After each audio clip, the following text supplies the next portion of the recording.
welcome to Student Tutorial. I am Shaista Khan. Please like and subscribe our channel. And today's topic is causes of refraction. और इसको हम कैसे पढ़ेंगे? Through a rectangular glass slab. मतलब ये कि जो causes of reflection है उसको तो हम पढ़ेंगे ही, लेकिन उसके साथ हम एक और टॉपिक कवर करेंगे जो है refraction through a rectangular glass slab. इसको पढ़ते हुए हम कॉजेज ऑफ रिफ्रैक्शन को भी पढ़ लेंगे, समझ लेंगे. ठीक है, अब देखिए ये एक ग्लास स्लैब है. PQRS क्या है? एक ग्लास स्लैब है. ठीक है, अब इसके ऊपर क्या है? एयर. और इसके नीचे क्या है? एयर. तो इसका क्या मतलब है कि यहाँ पे कितने टाइप के मीडियम है? Medium 1, medium 2 and medium 3. ठीक है, पहला मीडियम है एयर, दूसरा मीडियम है ग्लास और तीसरा मीडियम है फिर से एयर. ठीक है, अब क्या है कि जो हमारा एयर है तो वो क्या हुआ? Optically rarer medium. जैसा कि हमने अपनी प्रीवियस क्लास में optically rarer medium, optically denser medium को हम पहले ही डिस्कस कर चुके हैं, तो इसलिए यहाँ पे इतना डिस्कस करने की जरूरत नहीं होगी. जहां भी होगा तो एक बार उसको हम लोग फिर से रिवाइज कर लेंगे. ठीक है, ये क्या है? एयर क्या है? Optically rarer medium. ऐसा मीडियम जिसमें जो लाइट है वो उसकी स्पीड क्या होती है? ज्यादा होती है. ऐसा मीडियम जिसमें लाइट की स्पीड क्या होती है? ज्यादा होती है, उसे ऑप्टिकली रेयरर मीडियम कहते हैं. और सेकंड मीडियम जो है वो क्या है? Optically denser medium. क्या है? Optically denser medium. ऐसा मीडियम जिसमें लाइट की स्पीड क्या होती है? स्लो होती है. ठीक है, फिर थर्ड क्या है? एयर. यानी फिर से कौन सा? ऑप्टिकली रेयरर मीडियम, यानी कि फिर से कि इसमें लाइट की स्पीड क्या होगी? ज्यादा होगी. ठीक है, अब क्या हुई कि आपको पता है ये जो PQ है, PQ ये क्या है? ये दो मीडियम को सेपरेट कर रहा है. जो PQ सरफेस है वो क्या कर रहा है? वो दो मीडियम को सेपरेट कर रहा है. यानी एयर अलग हो गया और ये फिर ग्लास हो गया. ठीक है, वैसे ही जो ग्लास का RS सरफेस है वो भी क्या कर रहा है? वो भी दो मीडियम को अलग कर रहा है, सेपरेट कर रहा है. तो जो PQ सरफेस होगा उस पर हम क्या करेंगे? पहले एक नॉर्मल ड्रॉ कर देंगे. तो N डैश क्या हो गया? नॉर्मल हो गया. ठीक है, अब क्या हुआ कि एक लाइट इंसिडेंट हुई, एक लाइट रे क्या हुई? इंसिडेंट हुई. उसने क्या किया? उसने नॉर्मल से एंगल फॉर्म किया जिसको हम क्या बोलेंगे? Angle of incidence. तो हमने इसको क्या नाम दिया? I1. ठीक है, उसके बाद क्या हुआ कि लाइट का क्या हुआ? रिफ्रैक्शन हुआ. क्या हुआ? लाइट का रिफ्रैक्शन हुआ. लाइट को क्या करना था? लाइट को जाना था इस रास्ते, ये देख रहे हैं, इस रास्ते से जाना था. ठीक है, लेकिन क्या हुआ कि लाइट जब एयर से डेंसर मीडियम में गई, क्या हुई? एयर से डेंसर मीडियम में गई तो उसकी लाइट की स्पीड क्या हो गई? चेंज हो गई. एयर में तो उसकी स्पीड कितनी थी? 3 × 10⁸ मीटर पर सेकेंड. लेकिन जब वो ग्लास में गई तो उसकी स्पीड कितनी हो गई? 2 × 10⁸ मीटर पर सेकेंड हो गई. कम हो गई तो उसने क्या किया? अपना रास्ता चेंज कर लिया. अब जैसे कि अगर कोई मतलब खाली रोड है, ठीक है, अगर उस खाली रोड पे हम जा रहे हैं तो हम क्या करें? अपनी स्पीड फुल ऑन रखेंगे, मतलब हाई स्पीड से जाएंगे हम, क्योंकि भाई देख रहे हैं कोई है ही नहीं है, हम अपना चले जा रहे हैं. लेकिन जैसे ही ऐसी रोड हमें आगे जाके मिली जहाँ पे ढेर सारा ट्रैफिक हो तो वहाँ पे ऑटोमेटिकली हमारा जो स्पीड है वो हम क्या कर देंगे? कम कर देंगे. ठीक है, अगर हम 100 की स्पीड से खाली रोड पे जा रहे हैं तो जब आगे जाके जिस रोड पे हमको दूसरे रोड पे अगर ट्रैफिक मिलेगा तो वहां तो हम 100 की स्पीड से नहीं जा सकते. तो ऑटोमेटिकली हमारा ब्रेक जो है क्या होता है व्हीकल का, वो हम लगा देते हैं. और जब ब्रेक लगाते हैं तो हमारी स्पीड क्या हो जाती है? स्लो हो जाती है. और हमको जैसे जैसे जहां जगह मिलती जाती है हम अपनी गाड़ी को उस रास्ते से निकालते जाते हैं। लेकिन जब एम्प्टी रोड थी, जब खाली रोड थी, तो हम जो है अपनी फुल स्पीड से जा रहे हैं और बेसिकली ज़्यादातर लोग जो है मतलब स्ट्रेट ही चलते रहते हैं, ठीक है।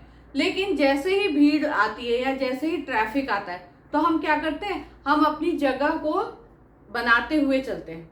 अब ऐसा नहीं कि एकदम सीधे चलें तो सीधे ही चलते जाएंगे, नहीं, अगर इधर जगह मिले तो हम इधर से जाएंगे, अगर इधर जगह मिले तो हम इधर से जाएंगे, ठीक है। तो वैसे ही लाइट है, उसको अगर ये भी एयर ही होता तो वो क्या होती, सीधे ऐसे निकल जाती। लेकिन क्या है कि ये अब मीडियम क्या हो गई, हो गया, चेंज हो गया। जिस स्पीड से वो आ रही थी उससे उसकी स्पीड क्या हो गई, कम हो गई। जब कम हो गई तो वो लाइट का रिफ्रैक्शन हो गया, इट मींस लाइट का बेंडिंग हो गया। लाइट क्या हो गई, बेंड हो गई। क्या हो गई, बेंड हो गई। तो जब लाइट की स्पीड, जब लाइट जो है रेयरर मीडियम से डेंसर मीडियम में जाती है तो वो उस क्या होता है, वो जब उसकी बेंडिंग होती है वो टुवर्ड्स किस तरह होती है, नॉर्मल की तरफ होती है। क्या होती है, नॉर्मल की तरफ। लाइट को इधर जाना था और लाइट नॉर्मल की तरफ बेंड हो गई, ठीक है। जब भी लाइट रेयरर मीडियम से डेंसर मीडियम में जाती है तो वो नॉर्मल की तरफ क्या होती है, बेंड होती है, ठीक है। उसके बाद फिर लाइट जब बेंड हुई या लाइट का रिफ्रैक्शन हुआ तो उसने जो है नॉर्मल के साथ कितना एंगल बनाया, R1। कितना बनाया, R1, ठीक है। उसके बाद अब वो लाइट आगे आई और जब वो ग्लास स्लैब के लास्ट सरफेस, सबसे लास्ट वाले सरफेस पे पहुंची, जहां से वो फिर से दूसरे मीडियम में एंटर करती, यानी RS पे पहुंची। और RS पे पहुंचने के बाद क्या हुआ, वो जब दूसरे मीडियम में यानी कि फिर से एयर में आई तो फिर क्या हुआ, लाइट का रिफ्रैक्शन हुआ। क्या हुआ, लाइट का रिफ्रैक्शन हुआ। अब क्या है कि ये जो RS है ये भी एक सेपरेटिंग सरफेस है। क्या है, सेपरेटिंग सरफेस है। तो भाई यहाँ पे भी फिर हमने क्या किया, यहाँ पे भी हमने एक नॉर्मल ड्रॉ कर दिया जिसको नाम दिया हमने N1B N1 डैश, ठीक है, ठीक। उसके बाद क्या हुआ कि अब ये जो रिफ्रैक्टेड रे थी वो इस सरफेस के लिए इंसिडेंट रे बन गई। क्या बन गई, इस सरफेस के लिए क्या बन गई, इंसिडेंट रे बन गई। उसके बाद जब लाइट जो है ग्लास स्लैब से निकलकर एयर में आई तो फिर उसका रिफ्रैक्शन हुआ। जब फिर उसका रिफ्रैक्शन हुआ तो क्या हुआ कि वो तो बाद में देखते हैं कि फिर क्या हुआ, पहले ये देख लेते हैं कि जब ये इंसिडेंट जो ये रिफ्रैक्टेड रे थी इस सरफेस के लिए क्या हुई, वो इंसिडेंट रे बनी तो वो नॉर्मल से उसने कितना एंगल बनाया, I2। कितना एंगल बनाया, I2। अब आप सोचेंगे कि मैम ने यहाँ I2 क्यों लिख दिया, इसीलिए मैंने आपको पहले ही बता दिया कि ये जो रिफ्रैक्टेड रे थी ये इस सरफेस के लिए क्या हो गई, इंसिडेंट रे हो गई। क्या हो गई, इंसिडेंट रे हो गई। तो इंसिडेंट रे नॉर्मल के साथ कितना एंगल बनाया उसने, I2। कितना एंगल बनाया, I2। उसके बाद ये जो इंसिडेंट रे है वो जब दूसरे मीडियम में गई तो वो क्या हो गई, उसका रिफ्रैक्शन हो गया, उसकी बेंडिंग हो गई लाइट की। तो जब वो बेंडिंग हो गई तो उसने नॉर्मल के साथ कितना एंगल बनाया, R2। कितना एंगल बनाया, R2 एंगल बनाया, ठीक है। और अब आप देखेंगे कि ये जो लाइट है ये बेंड तो हुई लेकिन अवे फ्रॉम द नॉर्मल से दूर गई। यहाँ पे क्या बेंडिंग हो रही थी, तो यहाँ पे क्या होता है कि लाइट क्या होती कि नॉर्मल की तरफ बेंड हुई, और यहाँ पे आप देखेंगे तो लाइट क्या हो रही है, नॉर्मल से दूर बेंड हो रही है।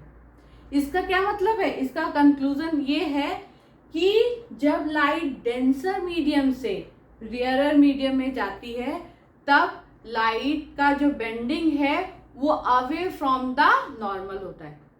जो लाइट की बेंडिंग होती है वो अवे फ्रॉम द नॉर्मल होती है, ठीक है। ये हमेशा याद रखिएगा, जब लाइट रेयरर से डेंसर में जाती है तो जो उसकी बेंडिंग होती है वो टुवर्ड्स द नॉर्मल होती है, ठीक है। और जब डेंसर से रेयरर में जाती है तब जो लाइट का रिफ्रैक्शन होता है या लाइट की जो बेंडिंग होती है वो अवे फ्रॉम द नॉर्मल होता है। क्या होता है? अवे फ्रॉम द नॉर्मल होता है। ठीक है, अब आप देखेंगे तो ये जो लाइट जो यहाँ से बाहर निकल रही ना, इसको बोलते हैं इमर्जेंट रेज। क्या बोलते हैं? Emergent rays. ये क्या हुई? Incident ray. ये क्या हुई? रिफ्रैक्टेड रे। और जो सबसे लास्ट में निकली बाहर वो क्या हुई? Emergent rays. ठीक है, तो ये जो एंगल फॉर्म हो रहा है नॉर्मल के साथ, ये जो इमर्जेंट रे जो नॉर्मल के साथ एंगल फॉर्म कर रही है, इसको एंगल ऑफ इमर्जेंस भी बोल सकते हैं। ठीक है, अब क्या है, अब आप देखेंगे कि अगर लाइट का रिफ्रैक्शन नहीं हुआ होता तो लाइट कैसे जाती?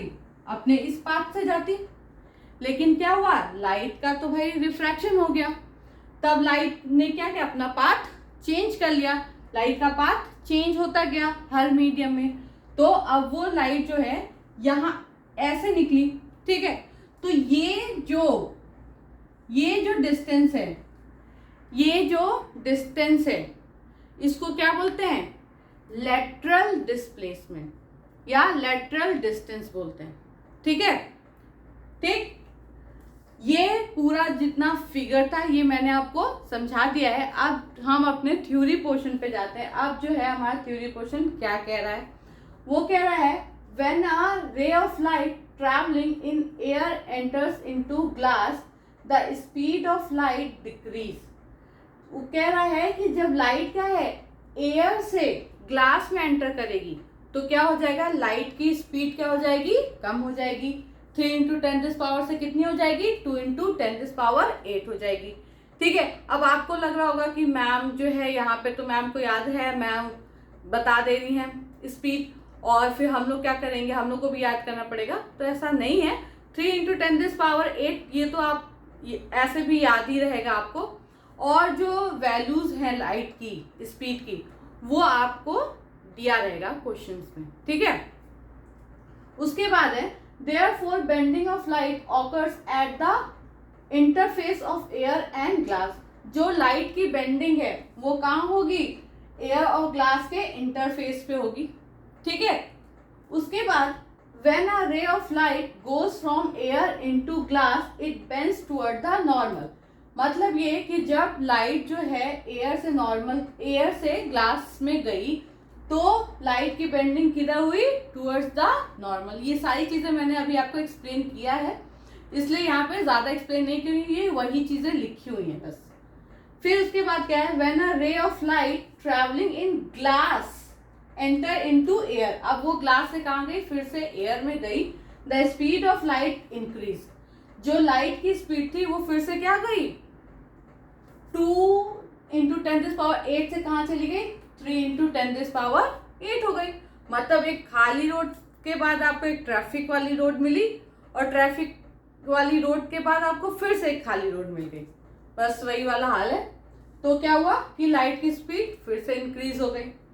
फिर क्या हुआ? Therefore refraction of light occurs at the interface of glass and air. जो रिफ्रैक्शन हो रहा है यहाँ पे लाइट का, वो कहाँ पे हो रहा है? जो इंटरफेस है ग्लास और एयर का, वहां पे क्या हो रहा है? लाइट का रिफ्रैक्शन हो रहा है। ठीक है, अब आप ये मत सोचिएगा कि मैम ने क्या यहाँ पे रिफ्रैक्शन ऑफ लाइट लिखा है और यहाँ पे बेंडिंग ऑफ लाइट लिखा है। आप क्योंकि बेंडिंग ऑफ लाइट और रिफ्रैक्शन ऑफ लाइट दोनों सेम ही है, इसीलिए एक जगह मैंने बेंडिंग ऑफ लाइट का यूज किया और एक जगह मैंने रिफ्रैक्शन ऑफ लाइट का यूज किया है, ताकि आपको ये दोनों चीजें क्या है, ये दोनों चीजें माइंड में रहे कि ये सेम है, ये एक ही चीज है, एक ही बात हम कर रहे हैं। तो आप बेंडिंग ऑफ लाइट भी लिख सकते हैं और आप रिफ्रैक्शन ऑफ लाइट भी लिख सकते हैं। ठीक है, चलिए अब इसका और जो हमारे पॉइंट्स हैं और जो थ्योरी पोर्शन है वो भी हम डिस्कस कर लेते हैं। चलिए अब हम अपना जो दूसरा पॉइंट है उसको हम डिस्कस करते हैं। When a ray of light goes from glass into air it bends away from the normal. मैंने आपको यही बोला था कि जब लाइट जो है डेंसर मीडियम से कहा रेयरर मीडियम में जाएगी तो वो क्या होगी? Away from the normal. उसका जो रिफ्रैक्शन होगा या जो उसकी बेंडिंग होगी वो किधर होगी, अवे फ्रॉम द नॉर्मल होगी, वो नॉर्मल से दूर जाएगी। ठीक है, वही है ये। The perpendicular distance between the original path of incident ray and emergent ray coming out of the glass slab is called lateral displacement. यानी कि जो इमर्जेंट रे है और जो उस लाइट का जो इंसिडेंट हुई है उसका जो ओरिजिनल पाथ होना चाहिए था, उन दोनों के बीच का जो परपेंडिकुलर डिस्टेंस होता है वो क्या होगा, उसको हम बोलेंगे लेटरल डिस्प्लेसमेंट। ठीक है, इस जो ये डिस्टेंस है इसको हम क्या बोलेंगे, लेटरल डिस्प्लेसमेंट। ठीक है, इतना समझ में आया।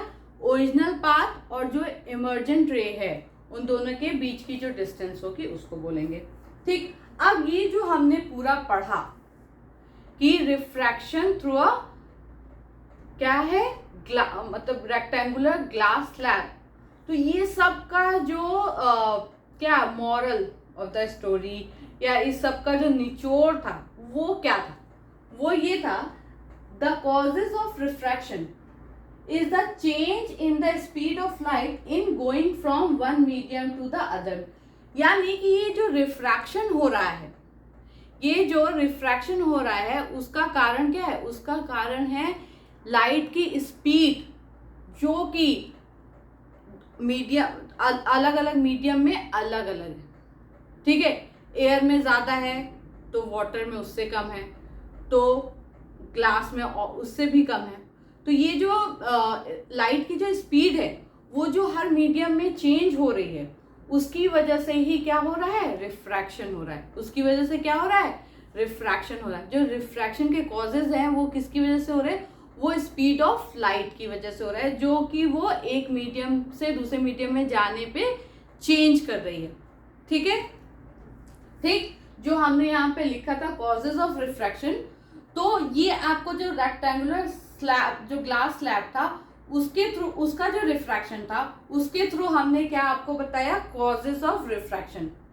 क्या हो रहा था कि जब एयर से डेंसर में जाए तो उसका स्पीड चेंज हो रहा है तो रिफ्रैक्शन अलग तरीके का हो रहा है। जब डेंसर से या मतलब ग्लास स्लैब से जब एयर में जा रहा है तो उसकी स्पीड फिर चेंज हो रही है, तो फिर उसमें जो रिफ्रैक्शन हो रहा है वो भी अलग तरीके का हो रहा है। ठीक है, तो ये क्या हुआ कि जो इन सब चीज़ों को पढ़ने का जो मेन हमारा क्या कहते हैं, जो मेन चीज़ थी वो यही थी कि ये कॉज जो रिफ्रैक्शन के कॉजेज हैं, वो कॉज है वो क्यों हो रहा है, रिफ्रैक्शन क्यों हो रहा है। तो इस लाइट की स्पीड जो हर मीडियम में चेंज हो रही उसकी वजह से क्या हो रहा है, रिफ्रैक्शन होता है। जब लाइट एक मीडियम से दूसरे मीडियम में जाती है तो लाइट का जो स्पीड है वो चेंज हो जाता है। जब चेंज हो जाता है तो वहां पे क्या होता है, रिफ्रैक्शन होता है। ठीक है, greater the difference in the speed of light in two media greater will be the amount of refraction of light. मतलब ये कि जब दो मीडियम में लाइट का जो स्पीड का डिफरेंस है अगर वो ज़्यादा हुआ, क्या हुआ, जब दो मीडियम में लाइट के जो स्पीड का डिफरेंस है वो ज़्यादा हुआ तो वहाँ पे अमाउंट ऑफ रिफ्रैक्शन भी क्या होगा, ज़्यादा होगा। क्या होगा, अमाउंट ऑफ रिफ्रैक्शन भी क्या होगा, ज़्यादा होगा। जब एयर से ग्लास में जा रही है तो देखिए एयर में स्पीड कितनी है, 3 × 10⁸, और जब ग्लास में जा रही है तो उसकी स्पीड कितनी हो जाएगी, 2 × 10⁸। ठीक है, तो यहाँ पे क्या है कि स्पीड में डिफरेंस ज़्यादा है, लाइट की स्पीड में डिफरेंस क्या है, ज़्यादा है, तो यहाँ पे रिफ्रैक्शन का अमाउंट भी क्या होगा, ज़्यादा होगा। अगर यही यहाँ पे वाटर होता, ग्लास स्लैब की जगह क्या होता, वाटर होता, तो वहाँ पे जो लाइट की स्पीड थी वो थोड़ी ज़्यादा होती है, वो होती है 2.25 × 10⁸ होती है। ठीक है, तो वहाँ पे जो लाइट की स्पीड का जो डिफरेंस है दो मीडियम में वो क्या, वो थोड़ा कम होगा, इसके कंपैरिजन में थोड़ा कम होगा वहाँ पे वाटर में, तो वहाँ पे जो अमाउंट ऑफ रिफ्रैक्शन है वो भी क्या होगा, थोड़ा कम होगा। ठीक है, तो ये जो हमारा टॉपिक था कॉजेज ऑफ रिफ्रैक्शन, तो इसमें कॉजेज ऑफ रिफ्रैक्शन भी हमने पढ़ा और refraction through a rectangular glass slab भी पढ़ लिया। तो दोनों को मिला के हमने ये जो टॉपिक था वो आज हमने यहाँ पे फिनिश किया है। अब हम आपसे मिलेंगे एक नए टॉपिक के साथ एक नई क्लास में। तब तक के लिए थैंक यू सो मच।